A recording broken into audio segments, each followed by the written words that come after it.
Boa noite, amados irmãos. Que a graça do Senhor Jesus esteja com cada um de vocês. Para mim é uma honra estar trazendo a mensagem do Senhor esta noite. E eu gostaria de começar esse momento com uma oração.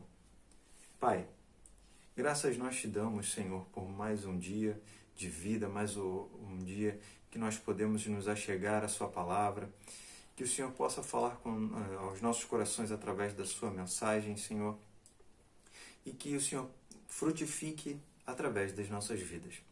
E a oração que fazemos em nome de Jesus. Amém. Irmãos, quero convidar vocês a ter uma seguinte reflexão comigo. Imagine a situação. Está chegando um grande evento, um momento de virada na vida de vocês. Algo que irá impactar as futuras gerações e a família atual de vocês. Uma grande revelação ou então uma grande inovação. Um momento importante em que nada pode dar errado. Então você se prepara, se dedica, chega no grande dia e executa tudo com perfeição. Você apresenta uma nova ideia, faz um discurso magistral, apresenta o seu ponto de vista e se revela correto.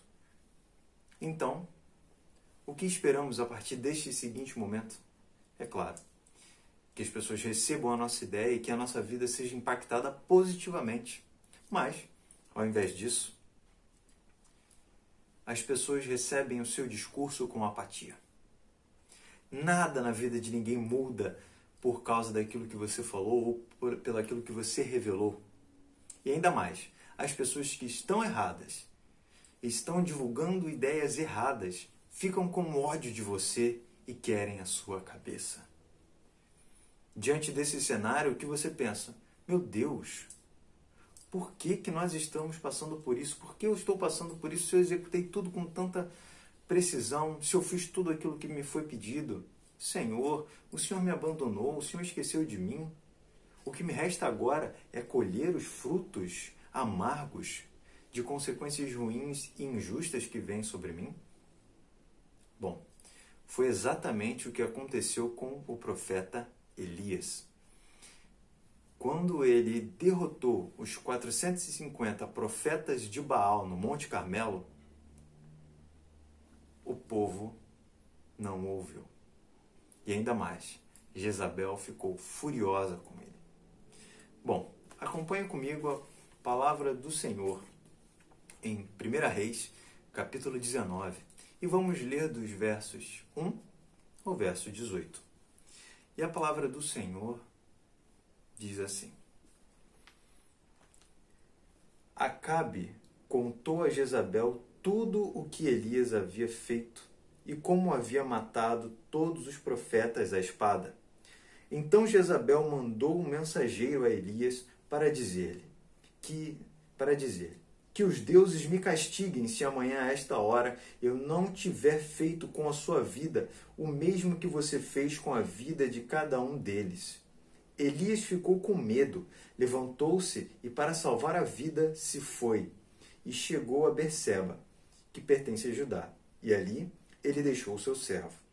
Ele mesmo, porém, foi para o deserto, caminhando um dia inteiro. Por fim, sentou-se debaixo de um zimbro, sentiu vontade de morrer e orou. Basta, Senhor, tira a minha vida, porque eu não sou melhor do que os meus pais. Deitou-se e dormiu debaixo de um zimbro. E eis que um anjo tocou nele e lhe disse: Levanta-se e coma. Elias olhou e viu perto de sua cabeça um pão assado sobre pedras em brasa e um jarro de água. Comeu, bebeu, tornou a dormir. O anjo do Senhor voltou, tocou nele e lhe disse: Levante-se e coma, porque a viagem será longa. Então Elias se levantou, comeu e bebeu. E com a força daquela comida caminhou 40 dias e 40 noites até o Horebe, o monte de Deus. Ali entrou numa caverna, onde passou a noite. E eis que a palavra do Senhor veio a ele e lhe disse: O que você está fazendo aqui, Elias?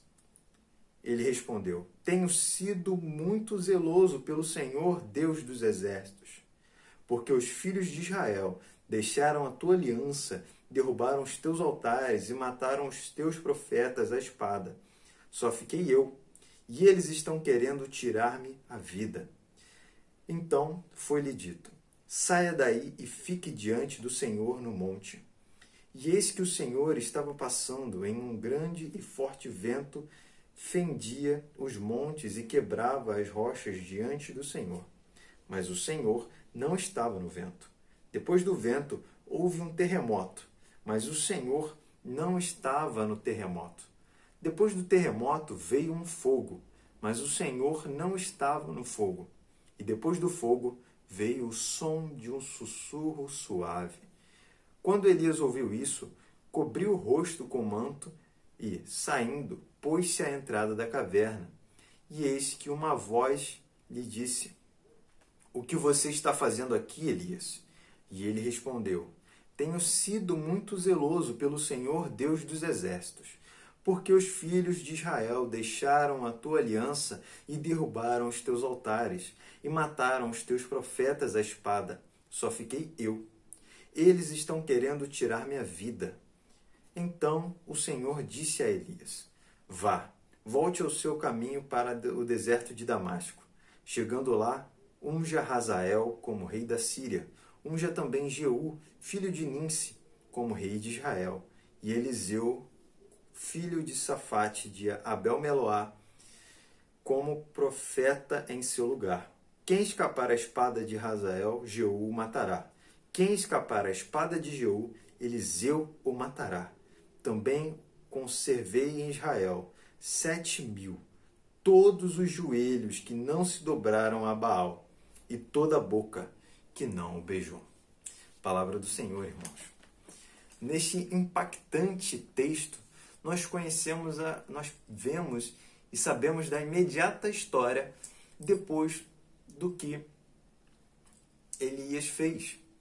Elias vinha combatendo os profetas de Baal, que eram liderados pela rainha Jezabel.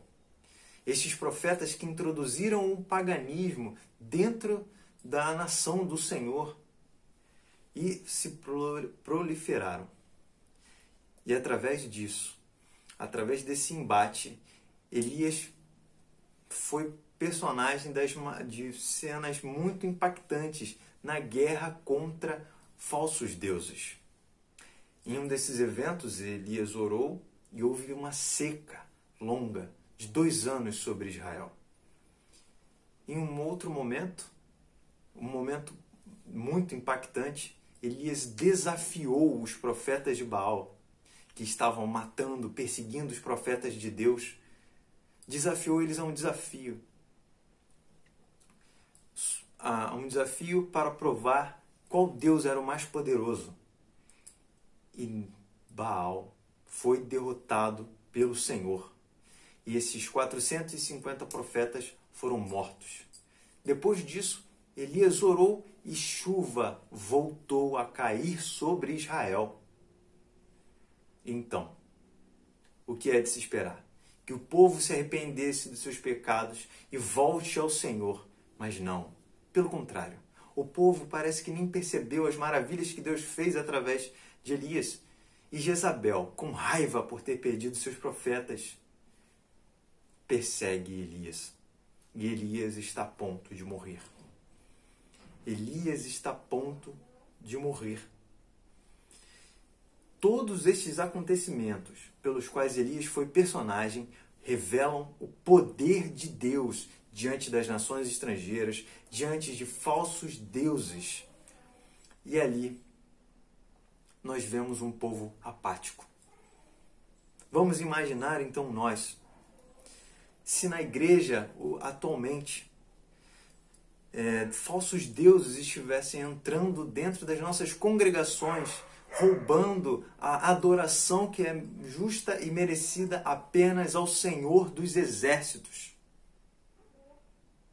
Imagine que um ídolo, que um falso Deus rouba o coração das pessoas que estão na igreja. Então, nós, você e eu, tentamos alertar essas pessoas, tentamos mostrar a mensagem do Evangelho, mostrar as maravilhas que Deus tem feito. E o que acontece? Esse povo não ouve. Será que coisas assim acontecem hoje em dia dentro da nossa igreja? Como aconteceu na época de Elias? Será que o desânimo não viria sobre nós também? Elias entrou num profundo estado de medo e desespero. E nós, olhando a situação atual, em meio a um mundo caótico de pandemia, em meio a um mundo caótico onde a polarização se acentuou ainda mais por causa de uma doença devastadora, onde guerra política entra dentro da igreja, apresentando um falso Deus, um falso Baal. E os profetas desse falso Deus estão dentro das nossas igrejas, corrompendo as pessoas. E os cristãos sinceros, que prezam pela pura mensagem do Evangelho, não são ouvidos. Há como não entrar em desespero?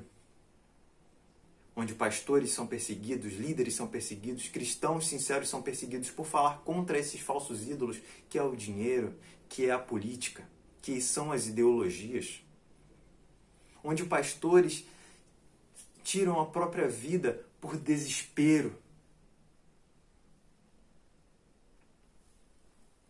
Como olhar esta luta e não se sentir amargurado como Elias, sabendo que vão querer a nossa cabeça?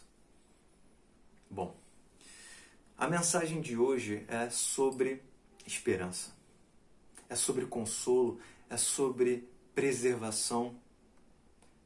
Vamos olhar para o texto e ver como Deus nos consola através da história de Elias. E nisso eu gostaria de entrar no primeiro ponto. Tira a minha vida. Poxa, se o texto é sobre conforto, como é que o primeiro ponto pode ser tira a minha vida? Muito simples. Nós precisamos tratar este problema, que é as falsas expectativas. E agora não estamos falando dos falsos ídolos, estamos falando sobre o nosso coração.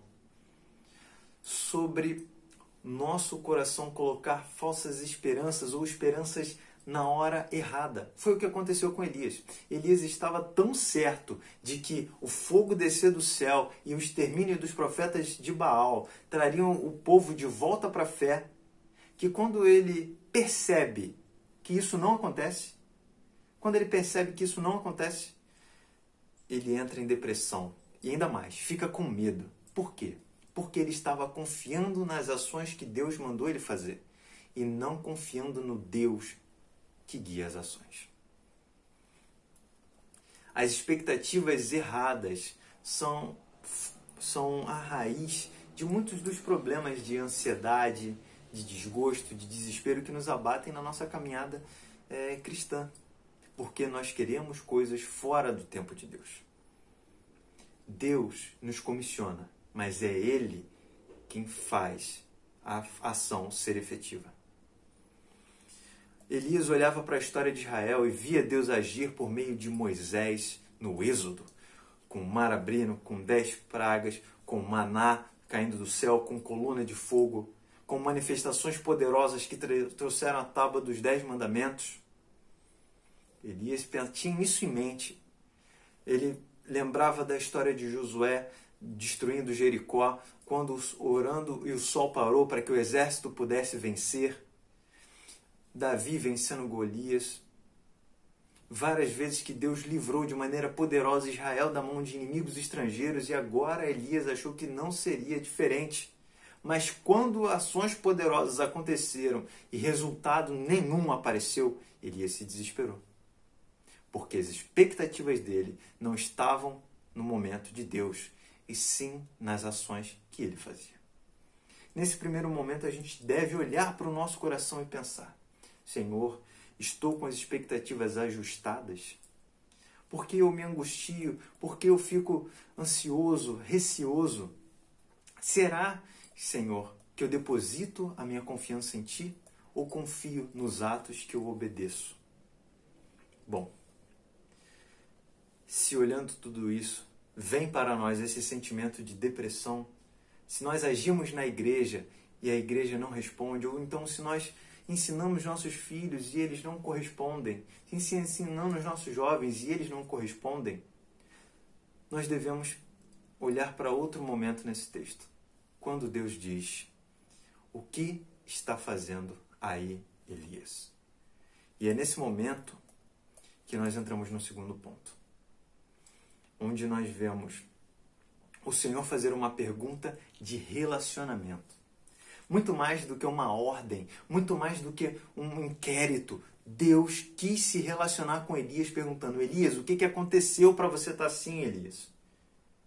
Por que você está angustiado? Por que você está no fundo de uma caverna?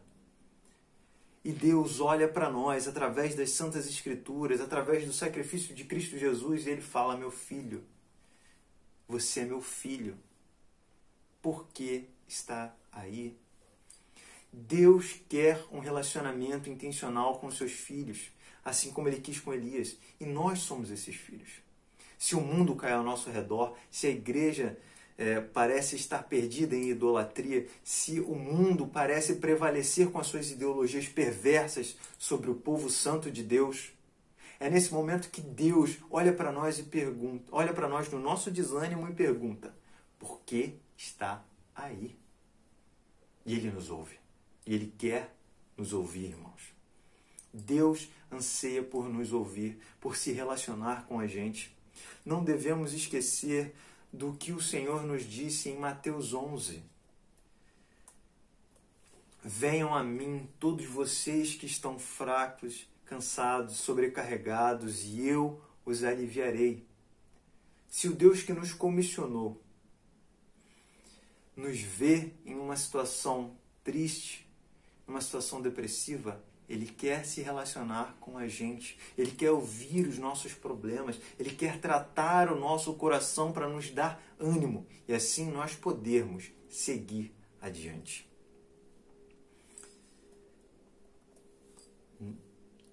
O Senhor trata o nosso coração. Primeiro, nos fazendo ver que estamos com as expectativas sobre a igreja, sobre a missão, sobre o Evangelho nos lugares errados. Estamos pensando nas nossas ações quando devemos estar com a fé depositada no Senhor que nos comissiona a fazer as ações. E em um segundo momento, o Senhor conforta o nosso coração, querendo se relacionar conosco com o caminho que Ele abriu através do sacrifício de Jesus na cruz. E, entrando no nosso terceiro e último ponto, se agora nós falamos do nosso coração, se falamos de um Deus relacional, e a igreja, o que esperar da igreja? Eu devo ficar desesperado e não me preocupar? Pelo contrário, devemos nos ater, ter a nossa atenção ao versículo mais importante dessa passagem, que é o versículo 18, onde o Senhor diz assim: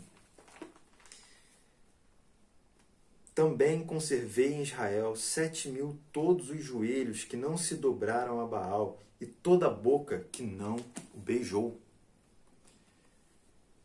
Se nós vemos o Senhor ordenar Elias fazer obras com as suas mãos, ungir Hazael, ungir Jeú, ungir Eliseu, ou seja, homens que iam dar continuidade à missão que Deus queria. Mas o ponto mais importante sobre a igreja, sobre o povo de Deus, não está de maneira nenhuma relacionada a grandes atos, não está relacionada a ventos, não está relacionada a terremotos, não está relacionada ao fogo, mas a um sussurro suave, onde está o Senhor. Um sussurro que às vezes passa despercebido por nós.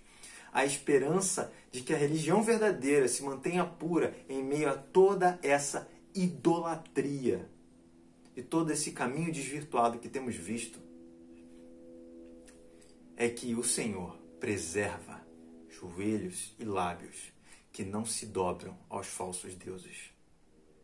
E é aí que reside a verdadeira fé. Nos cristãos silenciosos, mas que seguem adiante com a sua fé.